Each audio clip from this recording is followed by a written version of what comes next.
Nicola Sturgeon is facing a crisis as Liz Truss is posing a major threat to her never-ending independence dream, an expert has claimed. Earlier this week, Liz Truss ruled out a second independence referendum if she becomes Prime Minister.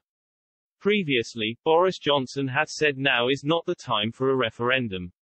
But Ms Truss, the current favourite to win the leadership race, went further, saying, Scottish nationalists accepted that their referendum was a once-in-a-generation opportunity, and I will hold them to that.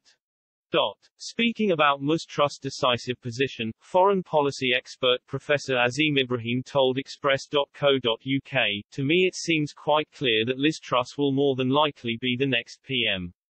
The fact she has ruled out a second independence referendum is very clear, unlike anybody else who was entertaining the possibility that there may be a referendum. Remember, the policy so far has been now is not the right time, which seems to be arguing that there is the possibility of a referendum. The fact that Liz Truss has completely ruled it out is actually very welcome, and it clearly indicates that no more political capital will be utilized on this debate. There is no appetite to have another one, and the focus will be exclusively on much more important issues that resonate with day-to-day Scots. He added, I think the party in Scotland will have to get used to this new reality.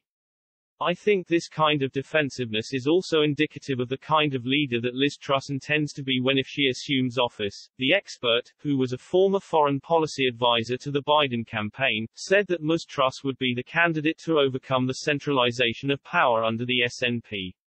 He noted that, unlike her rival Rishi Sunak, Ms Truss has Scottish roots, spending much of her childhood in Paisley.